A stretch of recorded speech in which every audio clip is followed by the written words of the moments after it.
Hi guys and welcome back to the channel. Today I've got 4 replays for you in the Italian Tier 8 tank destroyer, the SMV CC-67. Now this is the Tier 8 in the new tech tree that's just come out, and personally I really enjoyed grinding through it because I just felt like it was a full-on step up from the Tier 7. I felt like I was competitive enough in my top tier, I was decent enough in bottom tier, and I could just have fun with it and have a bit of flexibility. You know, I could bounce stuff off the turret, the guns, both this 100mm gun that you're seeing, or 105mm gun I think it is actually, and then the 120mm gun that you also get too. I just felt like both guns were really quite nice, and the mobility on the tank was a lot better than the Tier 7, and it's a hell of a lot better than the Tier 9. I felt like it was just like the opposite counterpart to the Vipera, really, in the Tier 8 Prem department, right? Because you lost that really good hull armor that the Vipera gets to have a turret that is not as good as the Vipera, but is still pretty damn solid. But you don't have the hull armor, like I say, but you gain mobility. So you get a 38km/h top speed with the traction system, and you do hit 38 kilometers an hour quite easily, in fact. And your track traverse feels pretty nice. Like I say, the gun handling in total, because I played with this 105, and you can watch the stream. I ground through this tank on stream, and yeah, the gun handling on the 105 was pretty damn nice. And I was fearing that I was going to move up to the 120 and have gun handling that was atrocious, just like the Vipera. And that wasn't the case. The 120 was actually pretty damn nice too. With this 105, I felt like the reload, in terms of the standard reload on the clip, was really quite nice as well. And you got a 5-second intro clip, which also felt pretty decent.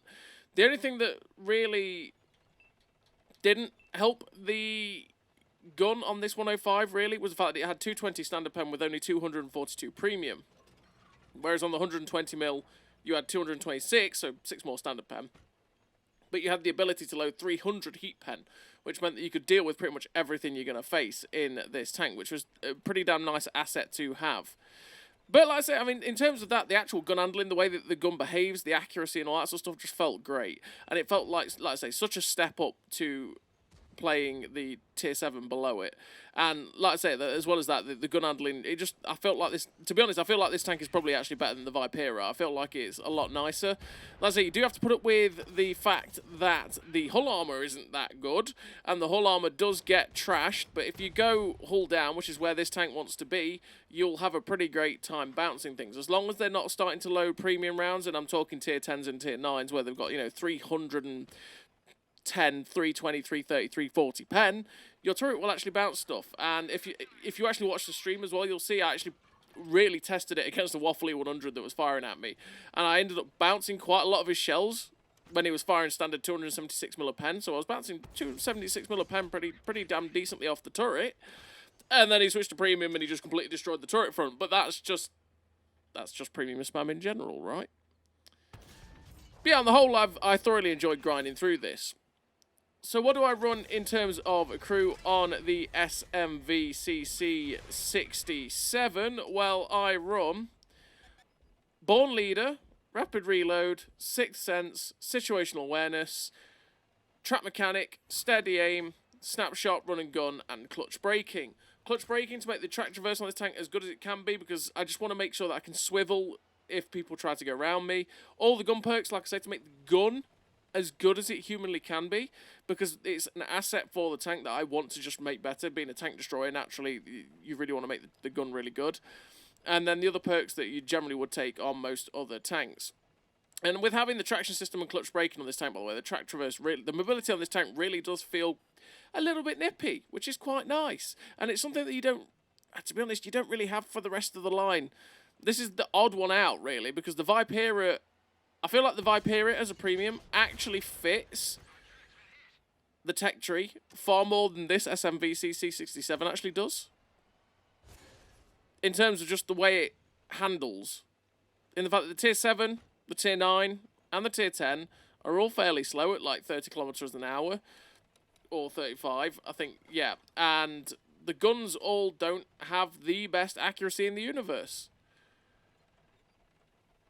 But This tank's the other way around. This tank, the gun actually feels pretty damn good. The mobility feels pretty damn nice. I mean, the turret armor is pretty good, but not infallible. But that's like the rest of the line.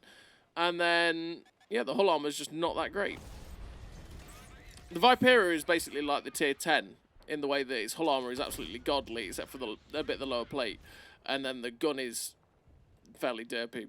And it's fairly immobile, right? Although, actually, that's harsh on the tier 10, because I think the tier 10's gun isn't actually that derpy. But, hey-ho. Anyway, enough about that.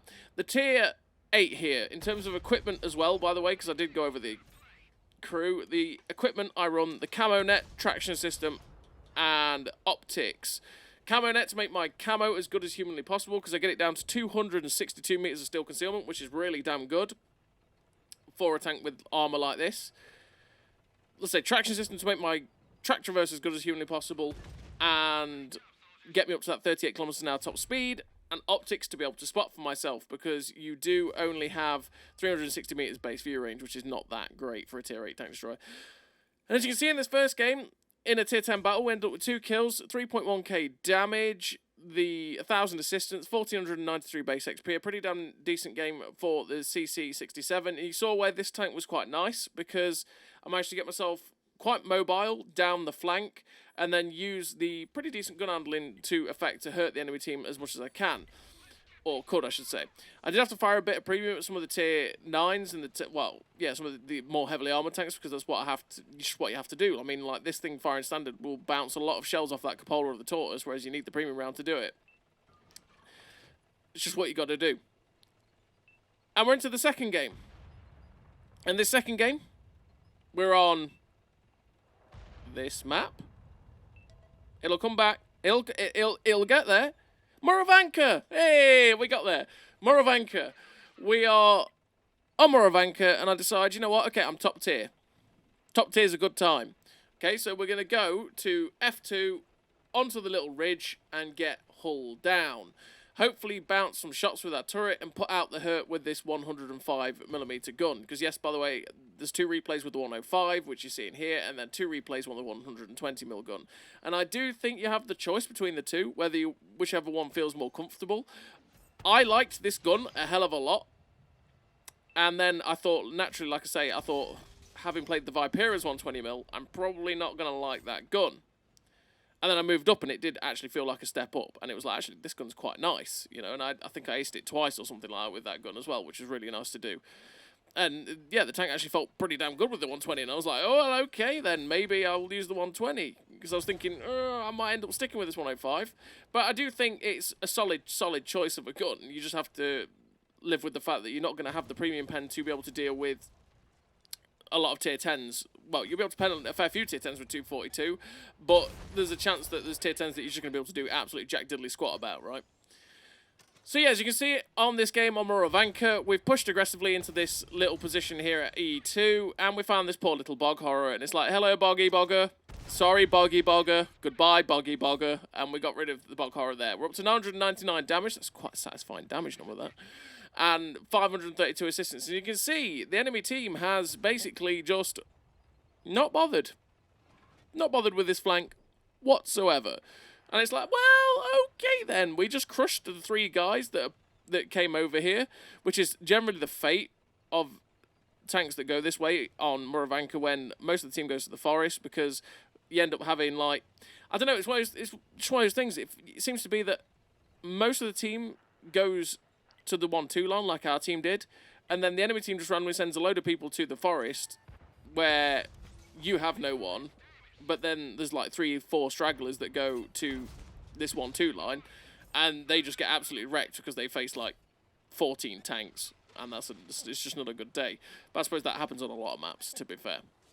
But Moravanka is one of those that it just tends to happen where you can have good team splits and find that, you know, there's a fair few people in the forest and a fair few people on the 1-2 line, but it happens a lot where there's just like 3 or 4 people go to the good spot to fight as brawling heavies, and then the whole team is there, and you're like, oh, well, this is not good.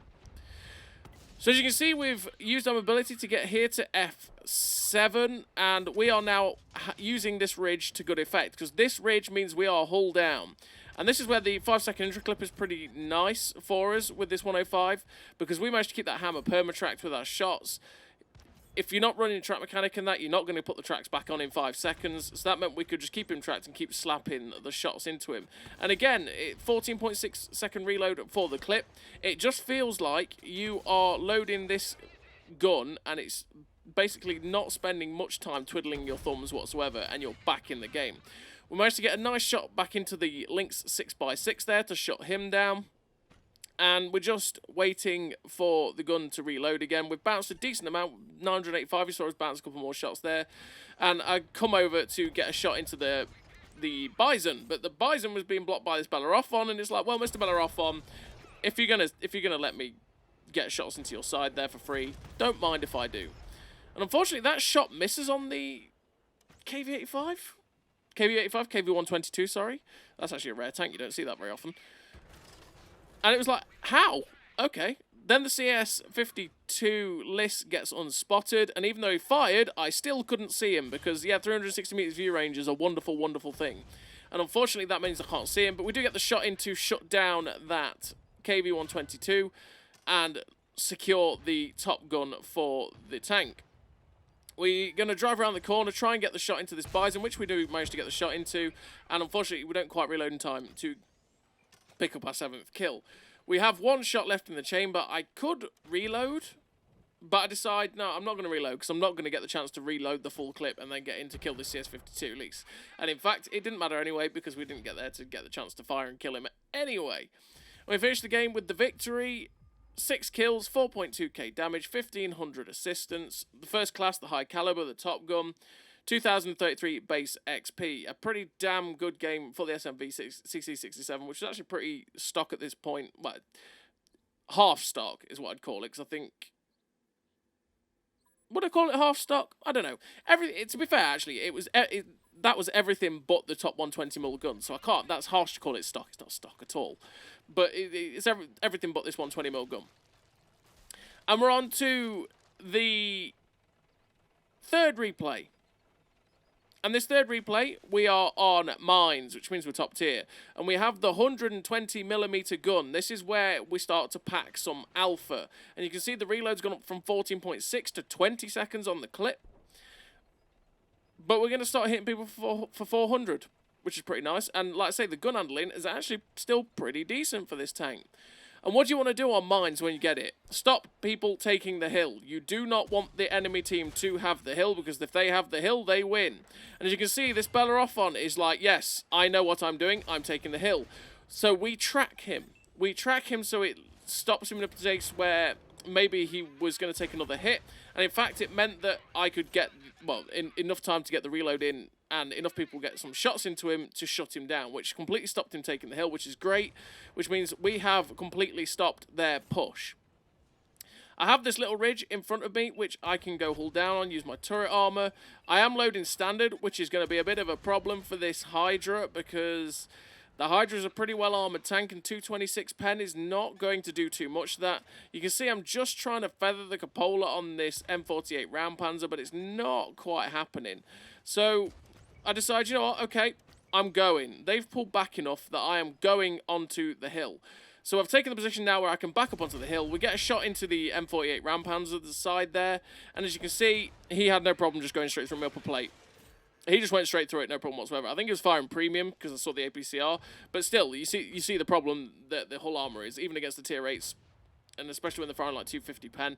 Yeah, the upper plate and lower plate just means nothing, basically, to them. But we're in the position we want to be. That is on the hill.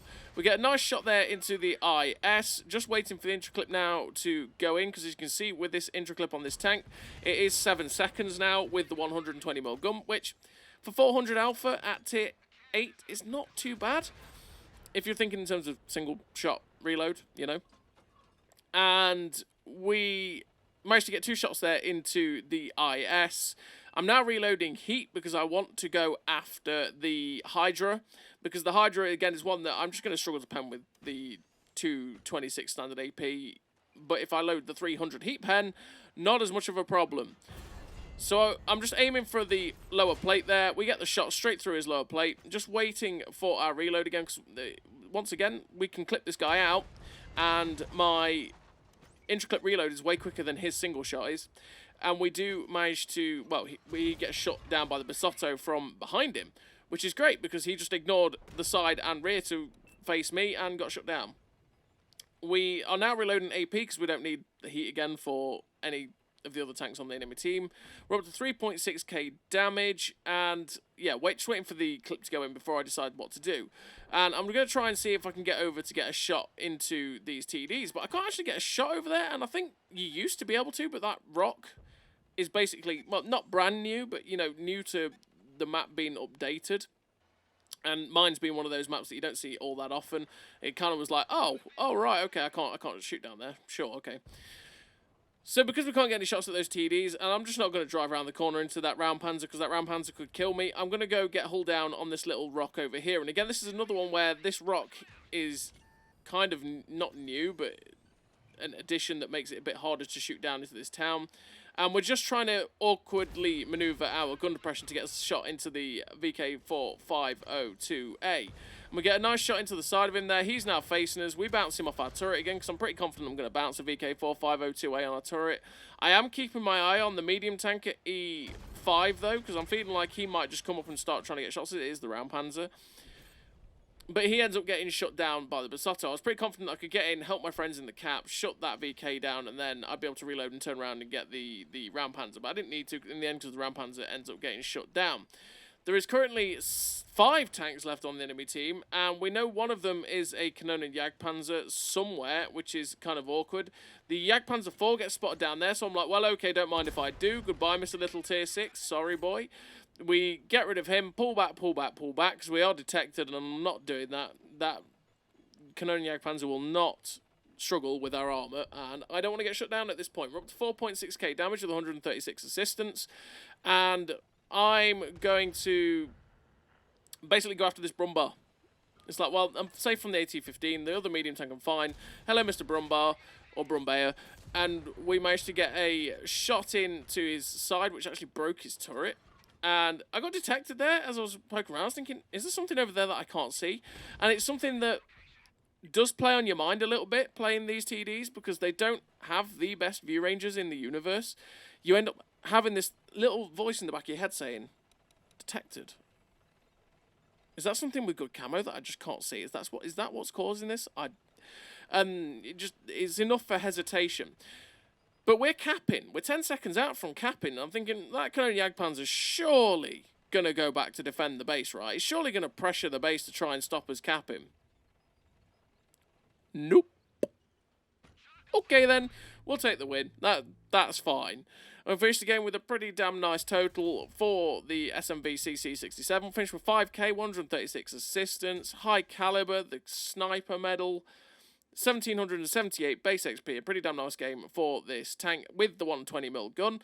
And we're going to be on to the 4th and final replay of the game in a tier 10 lobby with this 120mm gun.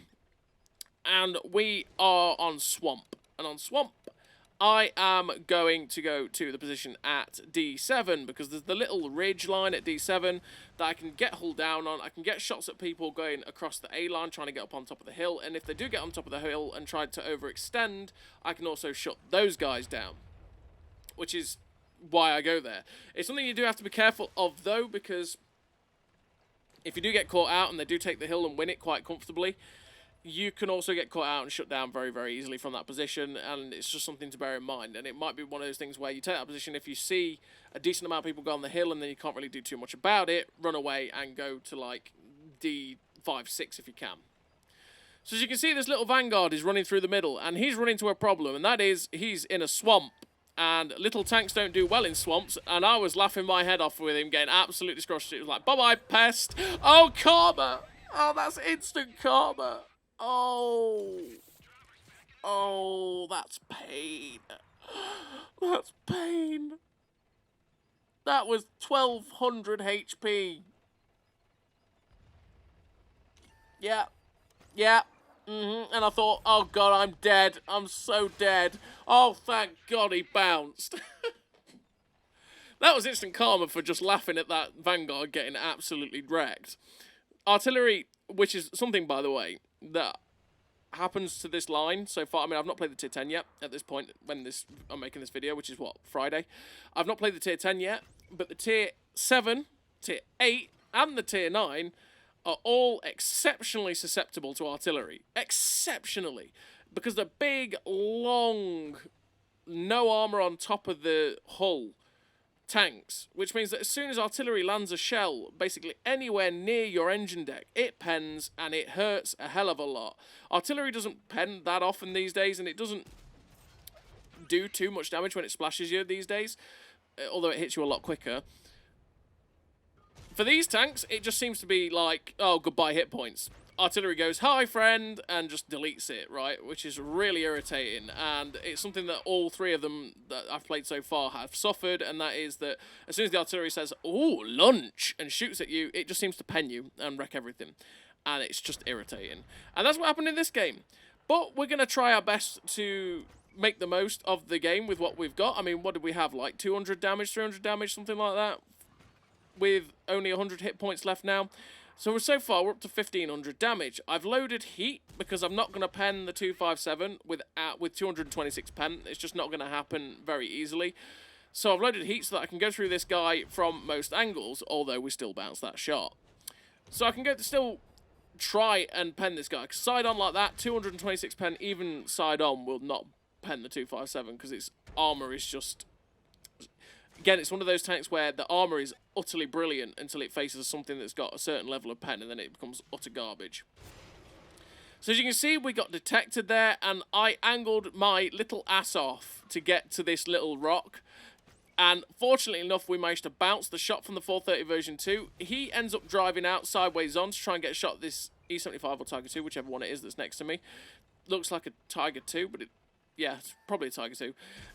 And it is a Tiger 2, there you go. I was looking at it going, it looks like it's a bit too fat for a Tiger 2. Maybe it's a stock E75. No, it's definitely the Tiger 2. But you can see the camo there. We were in some bushes, and basically that 430 version 2 couldn't see us. Which is, again, another asset for the tank, just like the tier 7 is, that when you get that 262 meters of steel concealment, I mean, if you put a camo crew on it as well, you get down to like 251, I think it is, or 252, something like that. You can use that as an asset against tanks that, and especially in situations where we have no hit points, you can use it to your advantage to stay unspotted while dishing out the damage, which is always glorious, right? Because if you have no hit points to play with, you don't want to be spotted and in the line of fire, pretty much, as that will not go that well. And the camo is glorious. So I'm coming over against this Jagdpanzer, and we've got the heat in because the heat will help us pen that Jagdpanzer. We slam the shot in, and he basically ignores us. I did think for a minute, oh god, he's probably going to end up YOLOing me. But no, he doesn't care about me. He wants the medium tank. So we managed to slap all 3 shells into that guy, puts us onto 4.5k damage. And we're just reloading the AP now because there's not much left on the enemy team that we won't pen with AP. And I'm thinking, right, do I go right and up where this medium tank's just gone? Or do I go left and try and get up behind them? And I decide, well, the AVRE seems to have just, well, he's just deleted the Death Star. And he's at D3, so I think, you know what, I'm going to go and try and get behind them because they're going to have turned, because these guys along the sea line have all been spotted. They're all going to be turning to try and shoot those blokes. So, you know what? We're going to get up behind them and give them a good ass whooping from behind, which is something that they will always have dreamed of. And as you can see, we're getting up behind this AVRE. I was looking to my right going, oh, they're all dead on the right. Okay. The AVRE and the T-58 aren't paying attention to me or the other SMV CC-67. So we're going to drive up. And of course, we bounce off the back of the AVRE. Thanks, RNG. But we're getting the next shell in. We slam the shot into the back end of the T-58, which sets him on fire. Delightful. And then the Aguila comes along and shuts us down. Of course, sad times. He just appears out of nowhere. And then, fair play. Fair play. When it's all going to crap, kill yourself and someone else. Using the tank as a weapon, it's always a great idea. And we, got shut down by the Aguila. So, unfortunately, we did die. But to say we're on 100 hit points, we had a pretty magnificent game for saying we're on 100 hit points with only 400 damage. We finished the game with 1 kill, 5.4k damage, 536 assistance, a little bit of blocked. which is pretty, like I say, pretty decent for a tank that had no hit points whatsoever. Ace Tanker, Sniper, High Caliber, 1934 base XP. Pretty damn nice game for the SMV CC-67. A tank that I actually enjoyed. I actually enjoyed grinding through this tank. I think it was a pretty fun tank. You've just got to get used to the fact that you don't really have much hull armor, but you have a decent turret, and the guns are pretty nice to use. So this one is a pretty decent tank for me. So as always, everybody, thank you very much for watching. I'll see you next time.